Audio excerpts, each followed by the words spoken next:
Ladies and gentlemen, welcome to Professor Ming's Strategic Insights. A few days ago when I was preparing for this program, I said to myself, well, we're into year 2025 already. So I think it's appropriate for us to review what happened in China in 2024. So I thought it was a good idea. Then I began to work on this outline.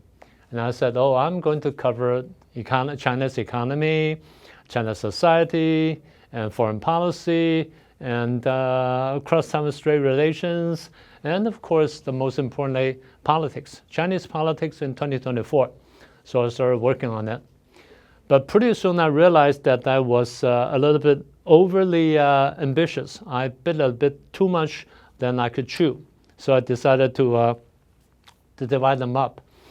So today I'm going to cover only the economic part. And you know, China is a big country, and it's the second largest economy in the world. So still, it is a big topic. So after days, actually, I'm not exaggerating. After days of exaggeration, I said I'll identify some most important points or aspects of China's economy in 2024 and give a quick and kind of a comprehensive overview of the economic situation in China in 2024. The first point I want to talk about is the so-called Troika. We mentioned that before. And sometimes they call it Troika, and sometimes they call it the three engines that push China's economy forward, which are investment, consumption, and export. Well, let me put it this way. When we talk about investment, usually there are two parts, the official investment and then the investment on the part of the privately owned economy, or what we call the private sector. In 2024, we see that investment on the official side, be them made central government or local governments, is kind of conservative compared to to what happened before, and compared to the previous years. And when we turn to the private sectors, it's even weaker because they see on the side of the privately owned business or the businessmen, they tend to see the official policies on the economy kind of capricious, and they're inconsistent. They don't know what to do. Sometimes they say, well, let's go east, and sometimes they say, let's go west. So they change it all the time. So they're not sure about the future, and they lose confidence about the official policies. So they were afraid to invest. Let me put it this way. And it was the biggest engine for China's development, economic development for the past decades, but it was very weak, though. So that's investment. The second one is consumption. By comparison, China's consumption, when compared to other countries like Japan, United States, or European countries, is significantly lower in China. It comes up to about 38% less than 40%. Whereas in Japan, United States, the consumption, the house consumption would take up about 60 or even well over 70% of the total economy. And the reason for China's the weakness in consumption is, again, they have no faith, they have no confidence in the future, and also they had bad experience with the COVID period from 2019 to 2022. So that's the second engine, or the second horse. The third horse is export. In terms of the figure alone, the exports seem pretty good, especially in the last quarter, the fourth quarter of 2024. It rose by around the 5%, or even a little bit more. Depends on which sector you're talking about or which industries you're talking about. But basically, it concentrates in several items, such as the EVs or the batteries and the related supplies. So that's the only thing that looks pretty good in terms of the three horses or the three engines. In addition to these three factors, we also saw the presentation of two policies. The first one is what they call internal circulation. It's a new term created by Communist China. It means they try to boost their economy by spurring or by stimulating domestic consumption and investment. But it has some effect, but not nearly as good as they expected.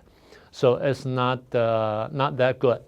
Anyway, the second policy they put out was they tried to urge the people, the Chinese people, to buy new home appliances and to replace the old ones, such as refrigerator, TV sets, bicycles, or electric rice cookers, whatever you name it, the small home appliances. But again, with very little effect. So they tried very hard, but anyway, the three horses did not run very well, except for export. But that's not good enough to support a robust economy in China. So that's the first thing we notice. The second thing is real estate. We know that the top 6 to 7 major companies in the industry, either for short or either went bankruptcy, or they have to restructure their economy or restructure their finance, and this way that way. We're talking about Vanke and Evergrande Group and Country Garden Holding Company and all these big hats. And what reflected in this downfall of the real estate is the home prices. We see that in the top layer cities such as Beijing, Shanghai, Canton, and Shenzhen, the home prices drop anywhere from 10 to 30%, as much as 30%. I have friends living in Shanghai who just sold their house, their houses, actually, they sold more than one. And they said, 30% off, or even a little bit more than that. So anyway, it's no, they didn't lose money because they bought them a long time ago. So they actually made some money, but not as much as the highest point. And that's what we talk about the top layer cities. When it comes to the second or third layer cities around the country, then things will look very, very bad. The home prices went down anywhere from a quarter to slash in half. So that's pretty bad. And in some places, people simply don't buy houses anymore. So that's pretty pretty bad. That's what we mean. So sometimes they joked about it. They are selling the houses at the price of a cabbage. So they say that's a cabbage price homes or cabbage price houses, and that's the houses. Factor we identify as the banks or the banking system in China. Generally speaking, they're experiencing a big loss or a deficit, except for the four big ones. The local banks or the so-called the private banks owned by so-called private business, they're pretty bad. They're in pretty bad shape. They either went bankruptcy or they have to restructure their finance and so on and so forth. We don't have the exact figures because the government does not provide statistics in this area. But we see that one of the reasons for the deficit or for the big losses was because the government demand these banks to provide loans to industry, to the manufacturing industries, as we pointed out before. And in some cases, actually in most cases, these industries do not do not make money. They lost money, so they are unable to repay their loans and so on and so forth. And the other backdrop of this activity is what we call the overcapacity of production. Or then they have to dump their commodities or dump their merchandise in foreign countries, like in Europe, France, Germany, England, and so on and so forth. So that forced these receiving countries to build up their what we call tariff barriers. They're still working on it, although it's not quite out there yet, but news have come out already. So we expect that they will be facing a major setback in China's export, although they're doing pretty good last year or the last quarter of last year. And another problem with the banking system in China is because they run short on cash, so in some cases they have to freeze the accounts, the private accounts. A lot of people, actually, a number of my friends, they've been experiencing trouble to withdraw money from their own bank accounts. I'm serious. They said they're told that there are ceilings as to how much money they can withdraw each day from their account. That's really absurd. That's their own money, but that's the policy. So that means the banking system are experiencing some serious troubles. Otherwise, they wouldn't do that. And that's the third thing. The fourth factor we notice is the China stock market. It was like a roller coaster ride for 2024 in China's stock market. It began pretty good in February, but then it went down all the way from the second half of the first quarter, and then the second quarter it went down, and then it went down pretty bad. So by late September, as far as I can remember, by late September, the government said, okay, we're gonna give you some stimulation, or give us some loans and give us some cash so that you can buy some stocks. So the stock went pretty good. The stock market went pretty good in late September and early October. I said, that was a trip. Don't fall for it. So I said it vividly in one of the programs. And when it happened, when people came back from holiday in early October, the stock market, it did not collapse, but it dropped sharply. So a lot of people lost a lot of money. So they say, oh, we're like leaks being picked. Well, it's a Chinese term. It actually is a self-deprecating expression, implying that they're just like they're being played for suckers, or put it this way, they're just like faceless vegetables being harvested by big companies or even by the government. In this case, they're being harvested by the government. So it was pretty bad. So a lot of people committed suicide, as we saw it in news, and also saw in some probably circulated videos, and that was bad. That was tragic, and that's the fourth thing. The fifth thing is the outflow of capital, or foreign capital, foreign investment, or even some international companies or international corporations leaving China. Let me just name a few. In February, the Bridgestone company from Japan closed up their factory in Shenyang, and they laid off 1,200 people. And in May, Microsoft in China, they closed up their R&D team, and then they're all packed up and returned to the United States. In June, Nissan closed up its factory in Changzhou, one of the cities in Jiangsu province.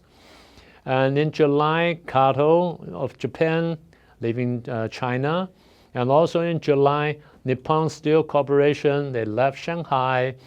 And also in July, the Canon from Japan, they make cameras. They laid off people they laid off 200 people and closed up 10 business sectors and 4 branches. all over China. And in August, we see Nikon, Minolta of Japan left China, and Honda closed up their factory in Wuhan, and they laid off 2,500 people. And also in August, IBM from the United States, they cut 1,000 people and closed up their R&D department in China. And in September, Toyota Motor stopped producing in China. And in September, Cisco from the United States cut their employees in Dalian City, one of the northeastern cities, 300 people. That's the second round. So these just a small sample of what we know, and these are the big companies from all over the world, and that's the fifth factor. Okay, the sixth point is the local debts, or the debts owed by the local governments over China. According to one very authoritative economist, and he's actually an official in the Chinese government, he gave us some estimate of his own, and he had access to some of the internal data, so that he can do that estimate. He said the local debts, the debts of the local governments, the legal part, the legitimate part, went up to $6,100 billion US. Yes, you heard me right, $61 billion US, and that's for the legal part, legitimate part. And for the invisible part, or somewhat what we call the gray part, or the not so legal part, it comes up to 8,500. So that's a lot of money. So if you add them up together and plus some other things, you are looking at 14,600 billion US for the local debts, and namely the debts owed by the local governments all over China, from province to cities and to townships, or even to villages. Well, that's how the structure is like, and that's the local part. As for the central government, they have bonds and national debts. It comes up to 4,500 billion US, $4,500 billion. So you know that's a lot of money, well, just by looking at the figure. So the debt rate of China, of the Chinese government, from central government to the local governments, the local total debt rate has already exceeded 100%. If we add them up, you can see it's a huge amount of money, and it's what we call the debt, both the central government and the local governments. So the total debt rate compared to what happened before the last year has already exceeded 100%, and is well over the red line, the international red line of 60%, by almost doubled it. The local governments who had the heaviest burden are Tianjin, Chongqing. These are two major big cities, and Guizhou and Gansu, two very poor provinces. So these are the local debts. So what they could do is, first they could pronounce that they go bankrupt, they go bankruptcy. And they had to have some relief measures extended by the central government, although they did it a little bit, but not very good, not very effective. But somehow we noticed in some provinces, even these provinces or these provincial level major cities, they're still engaging in ineffective infrastructure construction, such as highways or airports, or even harbors, and they're thinking of digging up canals. Can you imagine that? Well, that may look good. That may help them look good on GDP figures, but it doesn't really, not as productive as it can be in some other economies. So anyway, that's the structural problem. And that's the sixth point. The seventh point is QE. That's, as we mentioned before. Although they said, no, we're going to do it in a very adequate way. That means we're going to have put forward an adequate QE policy. But actually, it was very big. It was like a flooding. But what they do is not to put the money into production or into manufacture. Actually, in most cases, the money was borrowed by either by the state-owned enterprises or by local governments, and to pay the old debts. So they're borrowing the new to pay back the old ones. Actually, so they're building up the debt level. So that means the privately owned enterprises or privately owned business do not get the money they actually need, and which caused the stagnation of the economy and the whole picture. So that's a problem. That's the 7th point. The 8th point is the GDP figure, as we mentioned before. According to the government, they reached almost 5%, or a little bit over 5% growth of the GDP in the year 2024. But according to the estimates made by economists, by either professors in some universities or some researchers in some institutions, they said the figure could be less than half of it, meaning less than 2.5%, although government claimed it was 5%.